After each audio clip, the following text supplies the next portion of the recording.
untuk kepentingan kelompoknya. Rakyat Aceh menjadi korban. Nah, kita malu punya ketua DPRA yang kemudian saya lihat oposisi seperti oposisi putus asa.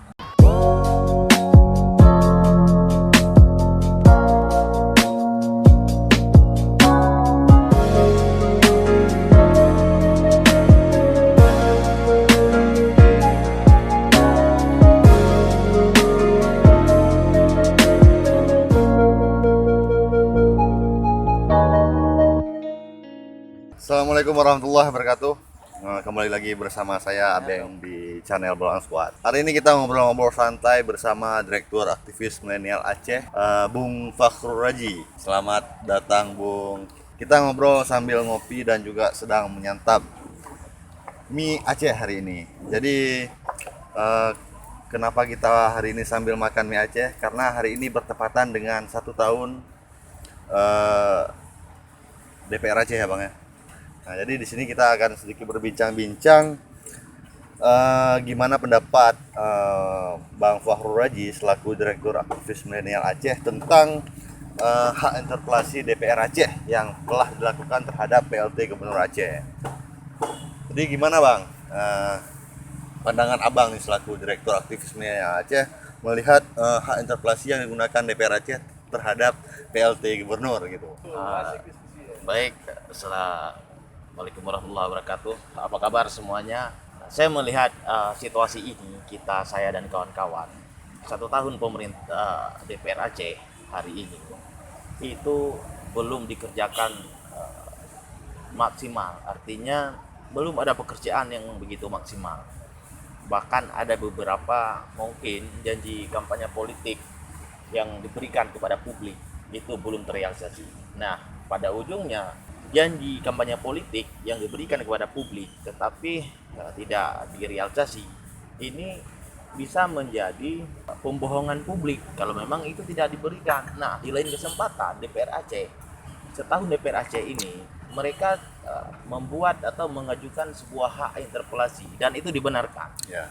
dalam konstitusi kita. Tetapi saya melihat di balik interpelasi ini hari ini sudah berjalan mungkin 6 hari setelah interpelasi atau 5 hari setelah interpelasi yang dilakukan oleh DPR Aceh terhadap pemerintah Aceh. Dari 17 pertanyaan yang diajukan oleh DPR Aceh, saya melihatnya tidak ada pertanyaan yang begitu fundamental ataupun yang menjerumus pada pembangunan Aceh, tetapi lebih daripada kepada mendiskreditkan program pemerintahan Aceh itu sendiri. Nah, dalam konteks interpelasi ini, saya melihat juga ada beberapa tanda kutip ya pihak mungkin ingin membangun sebuah opini publik untuk kepentingan kelompoknya gitu loh.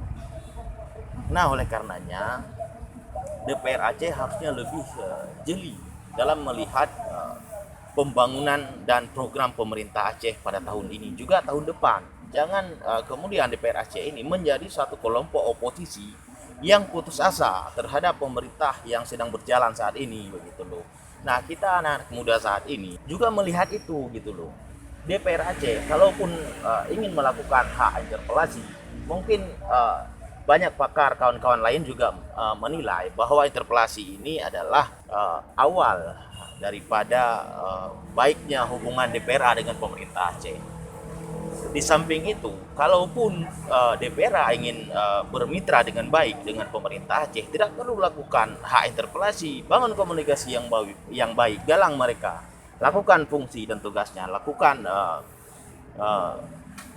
tugasnya, fungsinya, legislasi misalnya, budgeting misalnya, dan juga seperti pengawasan itu harus ditingkatkan, bahkan itu menjadi lebih baik daripada mereka melakukan hak interpelasi. Dan saya lihat memang tidak ada materi atau pertanyaan yang begitu fundamental untuk pembangunan rakyat Aceh ke depan. Nah, ketika mereka hari ini ribut dengan agenda politiknya, rakyat Aceh menjadi korban.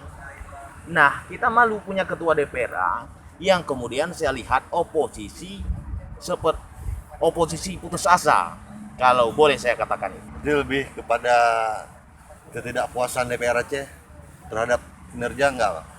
Pasti kita Pasti. sangat malu sebenarnya punya keterwakilan sebagai representatif rakyat Aceh yang hari ini sudah bekerja di parlemen 1 tahun. Tidak ada langkah konkret atau resolusi yang diberikan untuk rakyat Aceh saat ini. Misalnya pertumbuhan ekonomi yang hari ini yang 2019 lalu itu bahkan turun drastis daripada tahun 2018 yang lalu.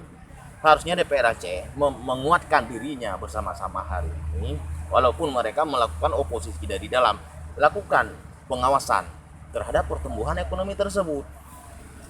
Itu saya pikir menjadi jalan resolusi terbaik untuk kawan-kawan yang ada di DPR saat ini. Ya.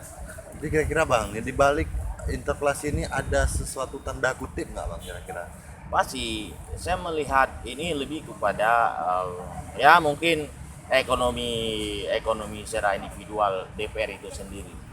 Jangan sampai sudah 5 atau 6 hari ini setelah interpelasi yang dilakukan oleh kawan-kawan di DPR Aceh, ini menjadi sebuah role model yang dipertontonkan kepada publik, kepada rakyat Aceh.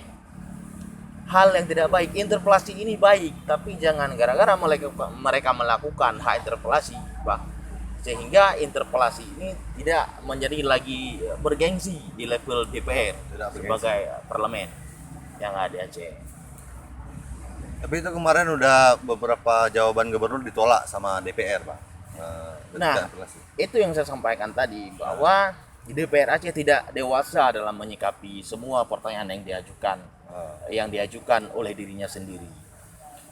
Pertanyaan di 17 butir ataupun poin materi yang disiapkan oleh kawan-kawan di DPR diajukan kepada pemerintah Aceh itu sangat normatif, dan kemudian pemerintah Aceh memberikan jawaban yang cukup normatif, itu hal yang wajar. Maka saya katakan DPR Aceh serius tidak dalam mengajukan hak interpelasi ini, atau jangan-jangan hak interpelasi ini menjadi satu barter ya ekonomi secara individu bagi anggota DPR tersebut. Itu mungkin lebih kepada kepentingan pribadi. Jadi mungkin ini Bang sedikit penutup Bang. Nah, jangan lama-lama juga kita bikin ini kan penutup kepada penonton video ini Bang. Pesan-pesan. Ya, saya cukup senang hati ketika ada kawan-kawan muda yang terus bergerak, terus memberikan pencerahan di ruang publik supaya rakyat kita itu lebih cerdas, bukan seperti DPR, malu kita. Ya, malu. Jadi saya pikir demikian. Udah Bang ya. Oke, terima kasih teman-teman udah menonton video ini. Jadi kalaupun DPR ini kan baru 6 hari, kalaupun DPR serius untuk interpelasi ini pada tahapan pemajulan, kita tunggu sikap itu. Apakah hadir atau hanya cukup di hak menyatakan pendapat ini saja, atau hak interpelasi ini kemudian dicabut.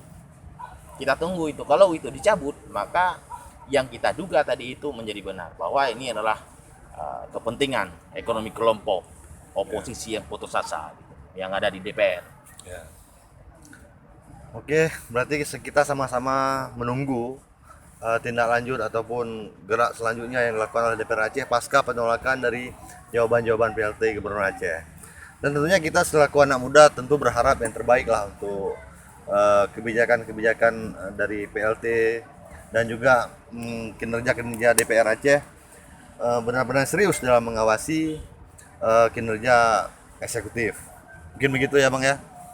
Terima kasih teman-teman udah nonton video ini. Jangan lupa share, like, dan komen jika ada komentar terhadap video ini.